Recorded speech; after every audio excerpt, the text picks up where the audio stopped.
Alright guys, you won't believe what time it is. It's time to ride these beautiful bikes. I almost died 3 times!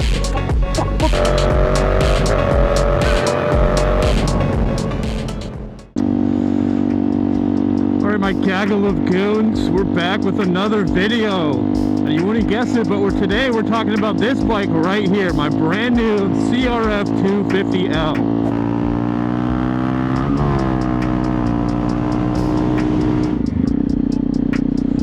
Alright, let's talk about this thing a little bit. So this right here, honestly, I already said Honda CRF250L.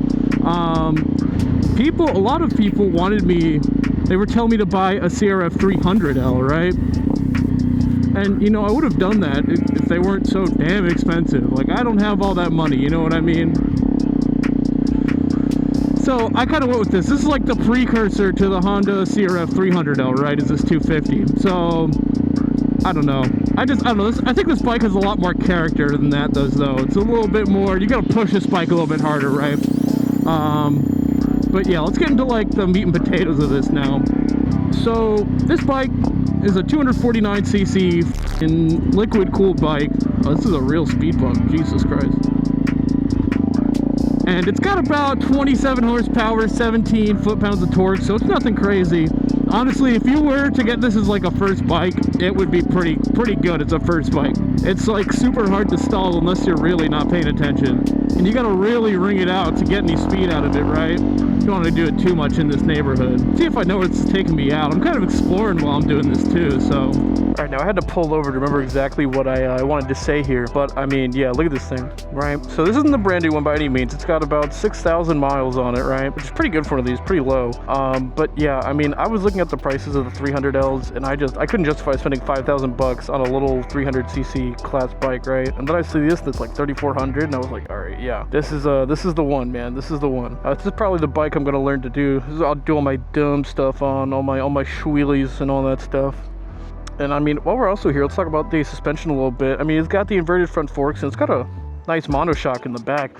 The general complaint people have that I find to be super true is that the suspension is really soft, and it's not very adjustable up front. You can do the preload in the back, but the front's unadjustable. The only way, actually, I lied. We'll talk about that later. Let's go ahead and get you a start on this so I can show you the glory of fuel injection. And again, yeah, this is fuel injected, so it just starts right up.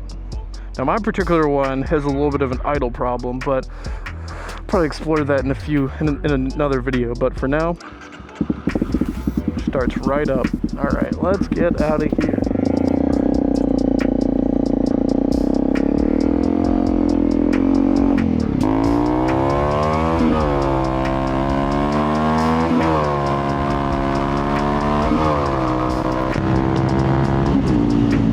Again, this is where you're gonna find this bike at home in like the local streets, right? It's got plenty of power to do this kind of speed pretty easily. And I think just kind of like a little bonus part about this is it's one of those bikes, obviously, that's so underpowered that you have to really wind out the throttle.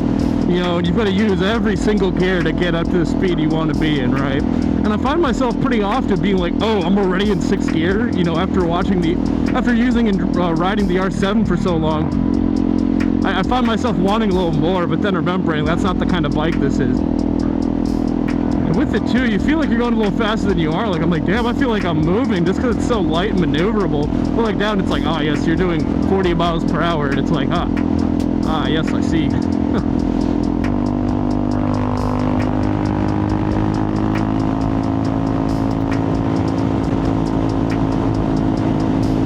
I will say I can feel all of the wind on this though. Since it's so light, it's like 320 pounds or something. It just kind of gets blown right over in the wind.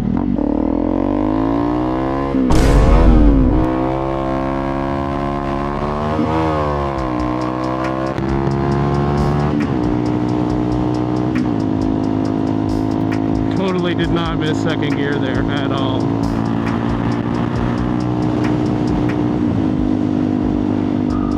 I would never. Now again, this thing in town, super manageable. It likes to chill at 40, 45, really nice and easy. But when you get into some higher speed traffic, right, like the highway, you can definitely feel the lightness of this bike, right? And you'll feel every gust of wind, and it feels super unstable. It feels like a dirt bike on street tires, which, you know, is exactly what it is. And I mean, yeah, it's it's kind of terrifying to go like 70 on this thing, and it's supposed to top out at like 80, 86. I've never been that high. Again, like I said, I think the fastest I've gone on this is like 78, and that was like actual minutes of being full throttle, right? So getting there is hard enough. Being there, it's like, it's not horribly unstable, but it's enough to make you like really grip the bars a little harder, you know what I mean? You're like, you're fighting for your life a little bit, and if you go over any bumps in a corner, you're gonna feel it. And I guess that brings me to my next point, which is the suspension, the elephant in the room, if you would. The one complaint you'll hear probably everybody who's owned one say about this bike is that the suspension is notoriously soft, right? It makes for a good ride on the street, but the instant you hit like a big bump, you feel it. This bike, it like, the front shocks, they're good enough. They work, right? I don't really feel the problem with them so much as I do in the rear monoshock, right?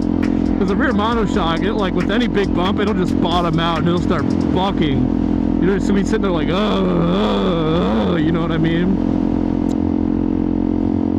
But there are things you can do to address that, right? Obviously, there's an upgrade kit for the front forks that basically only one of these has a spring in it, these forks, so you can put the other fork in, probably get it revalved while you're at it. And there's obviously aftermarket monoshocks or just springs if you don't want to go quite that into it, you know what I mean? Probably go up there on the highway for you guys pretty soon, just to show you the experience that is this on the highway. It's not a fun one. It's not a fun one. All right, so beyond I guess what I would call like the pogo stick suspension on this thing, I guess some of the other negatives would be that, like I said earlier, it is a little low on power, right? So it's probably, that's good for beginner riders. Not to say that power is everything, right? But, I mean, sometimes you just want to go fast, you know what I mean? But you're not doing it on this. You know what I mean?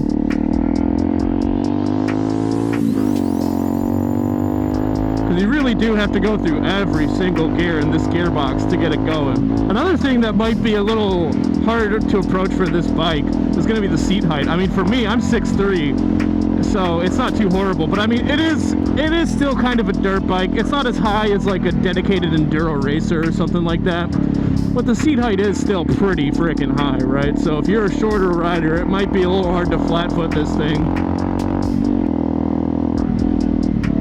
I'm already in 6. You see, that's what I'm talking about. I'm already at 6. I thought I had a little more in the tank. Apparently not. I'm trying to find a place to turn around so I can take this on the highway for you boys. Or just get a top speed test, rather. Oh yeah, this thing's gonna buck like a motherfucker over this.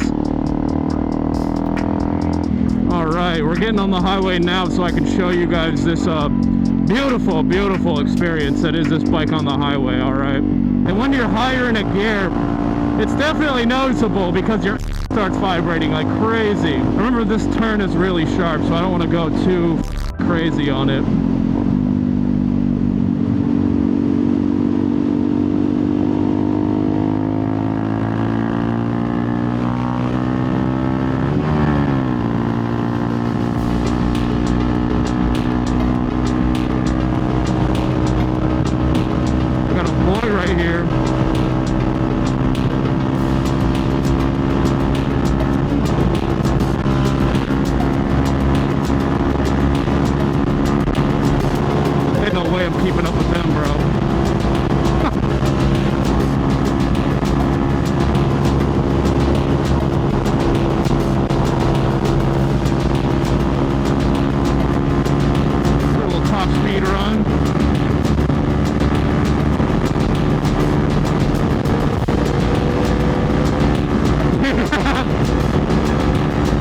Getting 72 up this hill. See what happens when we start going downhill.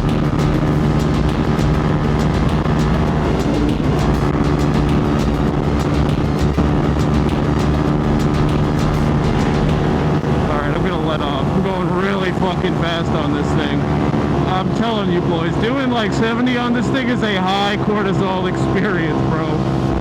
It is not fun. It is like I'm death gripping the handlebars to try and keep this thing stable, because any bump is just throwing off the front end, or any gust of wind just blows it to the side. And I am like on the R7, I don't have to push against the wind, but I have to push my body against the wind on this thing.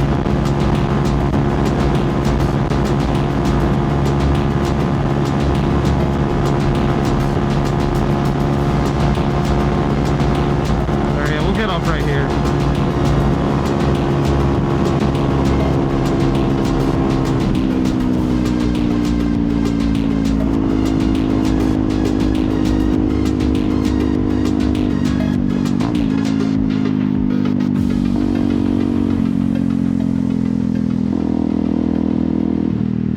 I don't want to go this way.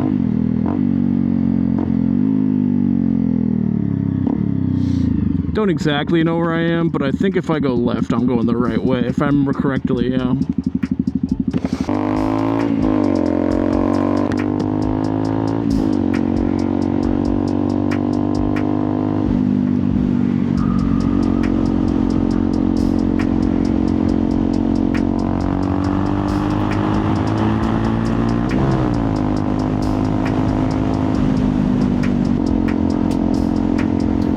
Everybody, I am officially lost. I have no idea where I'm going. Maybe if I keep following this road, I'll find something I know. Who knows? This road looks vaguely familiar, but like, I don't know. I feel like a lot of roads look like this, you know? So I guess we'll see what happens.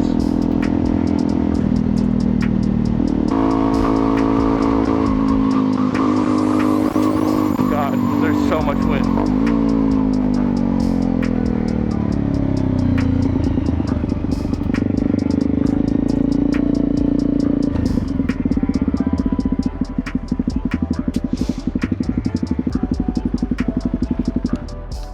Alright, my gaggle of goons. I actually realized this is a pretty good spot for photos. Holy shit. I mean, look at this thing, huh? I mean, it doesn't look bad either. I mean, it's obviously been, like, you know, dropped a few times. But, you know, what, like, dirt-oriented bike hasn't, right? Or what, like, small bike hasn't, you know what I mean? But, I mean, yeah. I guess I have a question for you guys, right? Like, what do you guys think, like, the first few mods I should do to this? Obviously, I've got to replace this exhaust at some point. I want one that sounds a little better, that actually has a fucking, what's the thing I'm thinking about? A spark arrestor? Yeah, I mean, I know I can get some to just shove in there, but I also just want a different exhaust in general, so. Some other things I think I'm going to do are bark busters, like the little handguards, and, I mean, yeah. Yeah, I don't know. So, yeah, if you are a CRF250L owner and you happen to see this, let me know what you want me to do. Obviously, eventually I'll take it on the dirt, but right now I'm still, like, gimp, so street tires it is. Yeah. Going back on the highway to get home. Let's go. Google Maps hates me.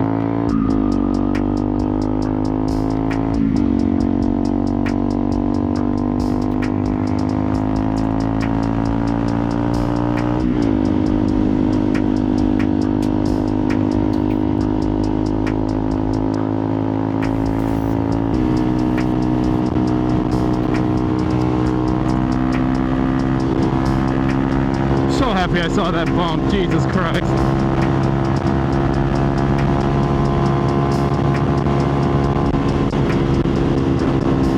Oh wait, I know where I am now. That's hilarious, dude. I know exactly where I am now. Alright, we're chilling. Wish I was able to turn Google Maps off now, but that's not gonna fucking happen.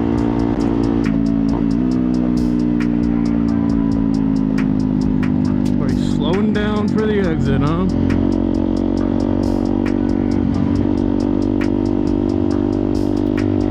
Fucking schleening on the 250, boy.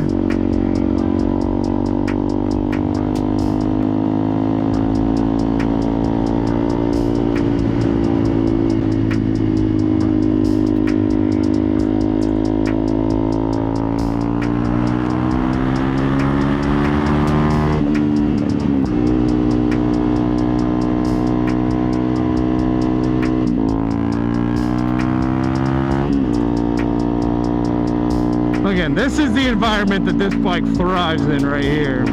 Like local city roads, getting through traffic. So anyway, back to what I was saying. Did I make a mistake buying this over a CRF250L? I think, again, that it's kind of like a no but, right? The answer is no, but there are some things. I think this is a pretty good power level for somebody who's like getting into bikes or wants to get into dirt riding, right? It's pretty approachable. I mean, the suspension's good enough, right? Obviously, we had our gripes, but it's good enough. It's way better for the road than it is for the dirt. It's kind of like this bike is a compromise of sorts, if you would, right? It's not going to be like a hardcore enduro racer, right? You have to come into this with an open mind, realizing that this bike is what it is, right? It's not going to be the fastest thing. It's not going to be the most powerful. It just kind of is what it is.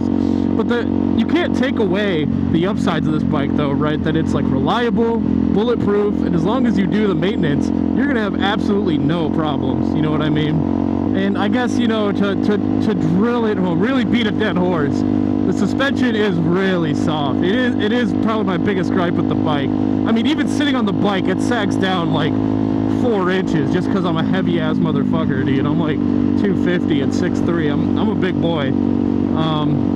But again, with the money that I save buying this bike, I have plenty of money left to do the fixes I want to this bike, right? Get the upgrade kit, get a better rear shock.